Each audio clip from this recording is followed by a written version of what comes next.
တငယ်ချင်းများအားလုံးပဲမင်္ဂလာပါဒီတခါရှမ်းခေါက်ဆွဲလှူစားဖြစ်တာလေးကိုပြန်ပြီးမျှဝေလိုက်ပါတယ် Food Diary Channel လေးကို Food Diary by HK လို့နာမည်လေးပြောင်းထားပါတယ်เนาะရှားလွယ်အောင်လို့ပါ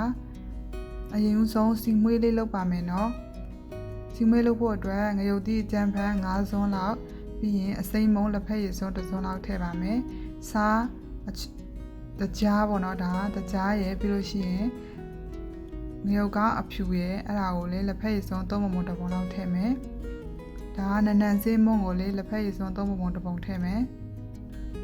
တရုတ်မဆလာလက်ဖက်ရည်စွန်း3ပုံတစ်ပုံထည့်မယ်ဒါကြတော့9မုံ3မုံစက်သားမုံနည်းနည်းထည့်ပါမယ်เนาะပြီးရင်နှမ်းလိုလေးထည့်ပါမယ်နှမ်းလိုကကိုကျက်တစ်လောက်ထည့်ပါမယ်เนาะပြီးရင်ဒီနှမ်းလိုလေးကကြတော့နှမ်းကိုနည်းနည်းလှော်ပြီးမှထည့်ပါเนาะမလှော်ရသေးဘူးဆိုလို့ရှိရင်ပြီးရင်သူတို့ကိုတမတ်အောင်မှွေထားလိုက်ပါမယ်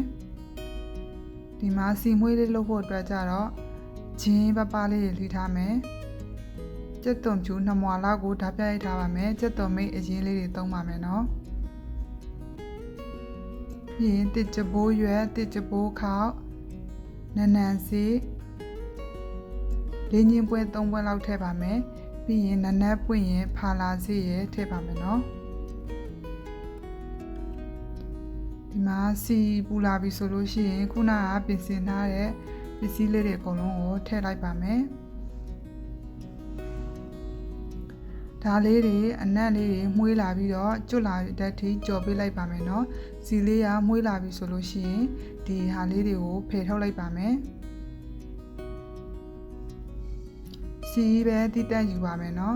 ဒီစီလေးကိုကြတော့ခုနကမှုေးထားတဲ့ငရုတ်မှုန့်လေးတွေထည့်လိုက်ပါမယ်နည်းနည်းထည့်ပြီးတော့နှံ့သွားအောင်မှွေပြီးမှထပ်ထည့်ပါမယ်เนาะအကျက်ညီအောင်လို့လေ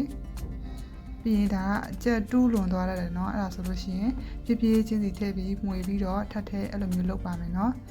ဒါကစီမွေးလေးရပါပြီเนาะရှက်ခောက်ဆွဲမှာထည့်စားဖို့အတွက်ပါပြီးရင်ကြက်သွန်ဖြူကိုလည်းစီချက်လေးလုပ်ထားပါမယ်အသားကြတော့စိတ်သားနည်းနည်းသုံးပါတယ်ပြီးရင်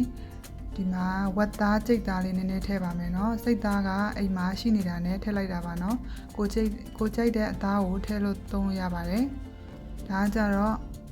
ငံပြာရီအနောက်တစ်ဖက်ရည်စွန်းတစ်စွန်းထည့်မယ်စားနည်းနည်းထည့်မယ်တရုတ်မဆလာလေးထည့်ပါမယ်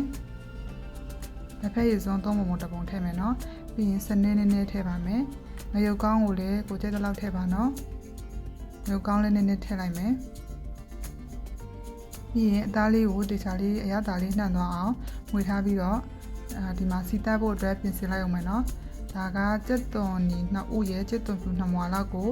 ဆက်လေးနဲ့ကြိတ်ထားလိုက်ပါမယ်ကိုကထောင်းချင်တယ်ဆိုလို့ရှိရင်လည်းထောင်းထားလိုက်ပါเนาะဒါကြတော့ပေးငပိပေါ့เนาะပေးငပိကိုမှသူက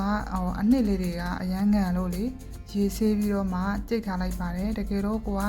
ဆက်ပြီးသားအနှစ်အရန်မငန်တဲ့ဟာရှိရဆိုလို့ရှိရင်အဲ့ဒီအနှစ်ကိုပဲသုံးပါเนาะဒါထက်ကျော်ဒီမှာဝယ်လာပြီးသားဖြစ်တဲ့အတွက်ကြောင့်ဒီပဲငပိကိုပဲရေဆေးပြီးတော့ထည့်လိုက်ပါတယ်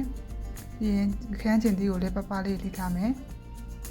ပြီးရင်အသားချက်မယ်ပေါ့เนาะစီနည်းနည်းထည့်ပြီးတော့စီပူလာပြီဆိုတာနဲ့ကြက်သွန်ဖြူကြက်သွန်နီကိုထည့်ပြီးတော့စီတက်ပါမယ်เนาะဒါကအစိမ်းမုံနည်းနည်းထည့်ပါတယ်နည်းနည်းမှွေပြီးပြီဆိုလို့ရှိရင်ခုနကပဲငပိထောင်းလာတာလေးကိုထည့်ပါမယ်เนาะ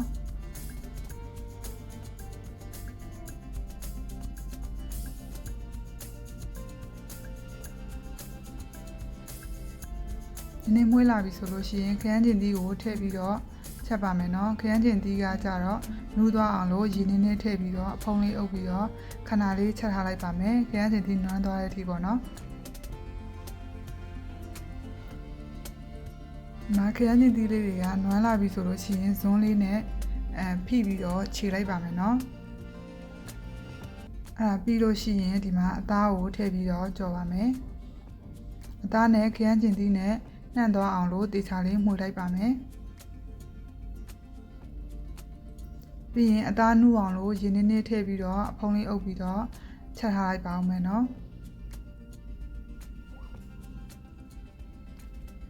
မီဒီယမ်ဟီလေးနဲ့9မိနစ်လောက်ကြာပြီဆိုလို့ရှိရင်အရေလေးခမ်းသွားပြီအသားလေးနူးလာပြီဆိုတော့ဒီမှာအဖုံးလေးဖွင့်ပြီးတော့ချက်ထားလိုက်မယ်เนาะအရေခမ်းသည်ထိ ရတာလေးမြည်ကြည့်ပြီးတော့အဆင်ပြေပြီဆိုလို့ရှိရင်တော့ရတာထည့်စရာမလိုတော့ဘူးဒီလိုမျိုးစီပြန်လေးဖြစ်လာပြီးရေလေးတွေကုန်သွားပြီဆိုလို့ရှိရင်တော့ကြက်သွန်ဖြူပေါ့နော်ဒါစီကျက်လောက်ထားတာလေးပေါ့နော်အဲ့ဒါနည်းနည်းအပေါ်ကနေဖြူလိုက်တယ်ပြီးတော့နည်းနည်းမှွေပြီးလို့ရှိရင်တော့ရပြီနော်အသားလေးကလေပြီးရင်ဒီမှာခောက်ဆွဲတက်ရကြတော့ဆန်ခောက်ဆွဲကိုသုံးပါတယ်နော်ဒီမှာသူရေးရတာဆန်ခောက်ဆွဲထဲမှာcorn starch တွေပါတယ်ပေါ့နော်အဲ့ဒီပြောင်းဖို့မုံနည်းနည်းထည့်ပြီးလှုပ်ထားရဲဆိုတဲ့ဟာလေးပါတယ်အထုပ်ထဲမှာတော့သူရေစိမ်ပြီးတော့မှသုံးလို့ပြောရနော်ထက်ကြွားရေစိမ်ပြီးတော့မသုံးတာမကြိုက်ပါဘူးเนาะဒီခောက်ဆွဲ6တော့မုံတီတော့ဆိုလို့ရှိရင်ရေမစိမ်မင်းနဲ့တိုက်ရိုက်ပြုတ်တာများပါတယ်ပြီးတော့ရေပူလာပြီဆိုတာနဲ့ဒီမှာရေနည်းနည်းဆူလာပြီဆိုတာနဲ့ခောက်ဆွဲလေးတွေကိုထည့်ပြီးတော့ပြုတ်ထားလိုက်ပါမယ်ဒီလိုမျိုးရေမစိမ်မင်းနဲ့ပြုတ်တာကိုပို့ပြီးကြိုက်လို့ပါเนาะရေစိမ်ပြီးပြုတ်လို့ရှိရင်နည်းနည်းနိုးသွားတယ်အဲ့ဒါမျိုးမကြိုက်ဘူးเนาะရပြီဆိုလို့ရှိရင်ဒီမှာအရွက်လေးတွေပါနည်းနည်းပြုတ်ထားလိုက်မယ်အရွက်လေးတွေလည်းအရင်ကြီးနိုးမသွားရင်စေပါနဲ့ဒီလိုမျိုးဆိုရင်ရပြီပေါ့နော်ပြီးရင်ဒီမှာပွဲပြင်မယ်ဒါကကြတော့ငန်းပြားကြီးအကြည်လေးနည်းနည်းထည့်ပါမယ်နော်ရေတကြားနည်းနည်းထည့်မယ်ခုနကကြော်ထားတဲ့ကြက်သားလေးတွေထည့်ပါမယ်နော်ဝက်သားလေးတွေထည့်ပါမယ်နော်ပြီးတာလှော်ထားတဲ့ပဲပေါ့နော်မြေပေးလေးတွေထောင်းထားတာပြီးရင်ဒီမှာစီမွေးထည့်ပါမယ်စီမွေးရတော့နှမ်းလေးပါပြီးသားဆိုတော့ရှယ်ပဲပြီးရင်ဒီမှာအရွက်လေးထည့်လိုက်မယ်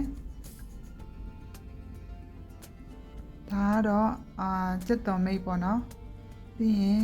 ကြက်သွန်ဖြူစီချက်လေးထည့်ပြီးတော့ဒီမှာရှမ်းချင်လေးနဲ့တွဲပြီးတော့စားလို့ရှိရင်အရန်ကောင်းပါတယ်နော်ရှမ်းချင်လုပ်နည်းလေးတွေအရင်ကဗီဒီယိုမှာတင်ထားပါတယ်နော်ကျေးဇူးပါဘိုင်ဘိုင်